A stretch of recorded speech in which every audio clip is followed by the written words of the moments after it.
This is Optimal Finance Daily, episode 1463, How to Avoid Money and Marriage Problems by Jeff Rose of GoodFinancialSense.com.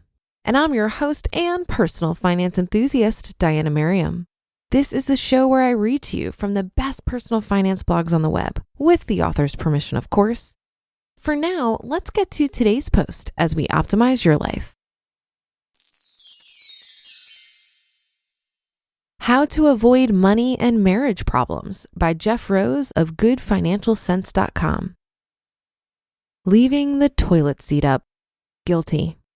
Not noticing she got her hair trimmed a quarter of an inch? Quarter of an inch, really? Does any guy notice this?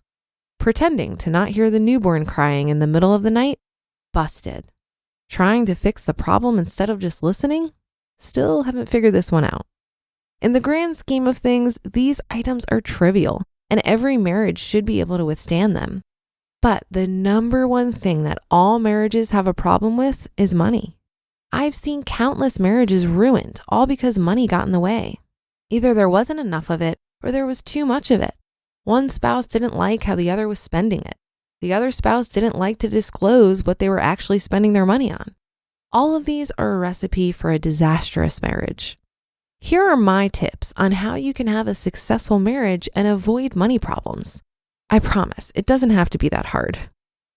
Number 1, talk. A lot of marriage financial problems arise because couples are not communicating enough. Some of the problems in a marriage with regard to money can be solved by talking. The vast majority of money problems in marriage is not because they're not making enough money. It's because they're not talking about money. Now, every married couple is different.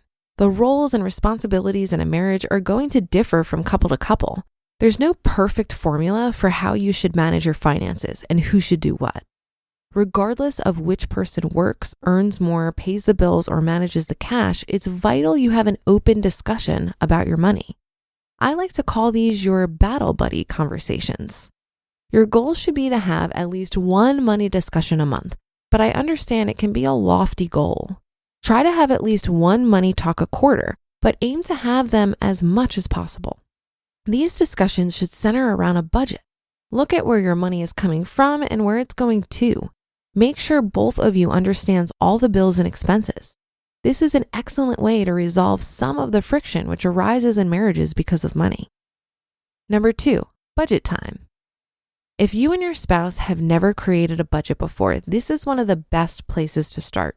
I know the idea of creating a budget sounds like torture, but it doesn't have to be. You can take the old school route and create an Excel spreadsheet with all of your bills and expenses. If you're not experienced with Excel spreadsheets, there are plenty of templates you can download. Making a budget has never been easier thanks to smartphone apps.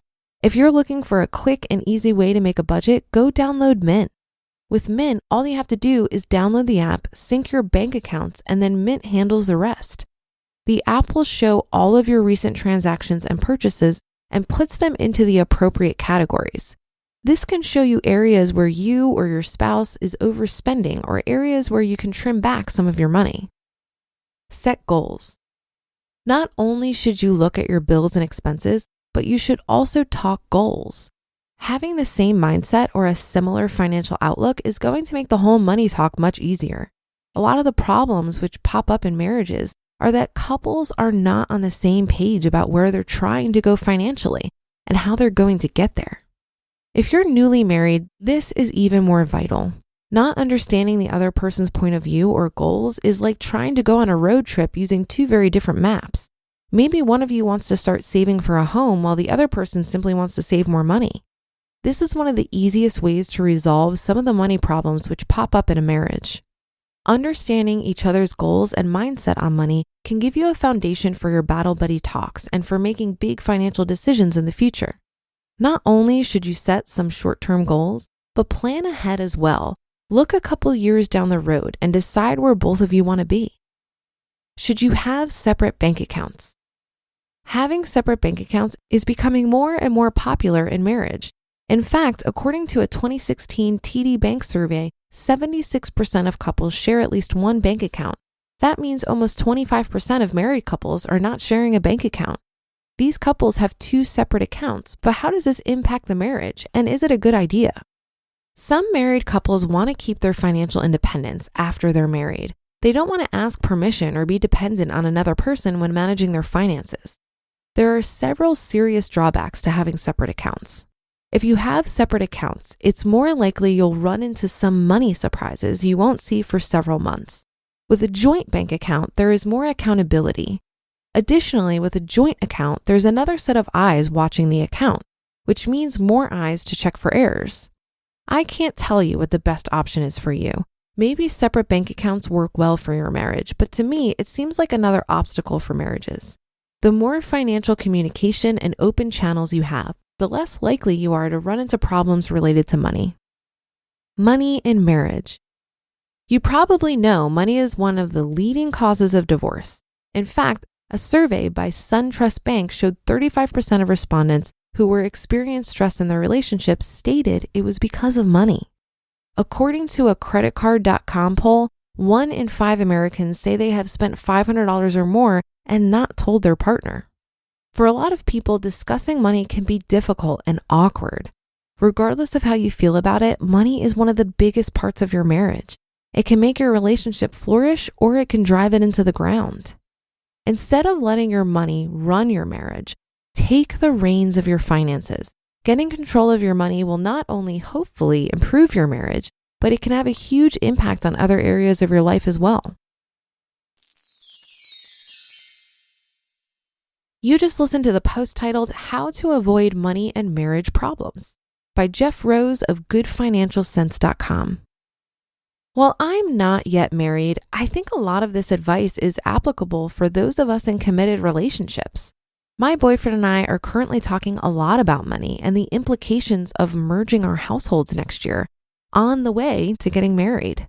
Now, as someone who talks about money every single day, I have the benefit of being desensitized to the taboo around this subject matter. I think money is such a sensitive topic because many people carry a lot of shame around it. We're taught that it's a very private thing, and ultimately it's a reflection of what we value. If there's a discrepancy between what we say we value and what we're spending our money on, that can create a very uncomfortable dynamic. Money is also a form of independence, and so having to negotiate with another person regarding money can create a power struggle that's really about so much more than money. I personally have never had to make financial decisions with another person, and so taking things really slow and having many transparent and ongoing conversations about money is really helping me. One thing we're considering is to agree on a budget for our joint expenses and then have savings and investment goals that we both contribute to each month. Anything outside of that is fair game and allows us both to maintain an element of independence. Regardless of the actual tactics we decide to implement, we recognize that again, how we manage our money together is a reflection of what we value. And so most of our conversations thus far have been about aligning on those values and dreaming up common goals. And that will do it for today. Have a great day and start to your weekend. Thank you for listening, and I'll be back here reading to you tomorrow, where your optimal life awaits.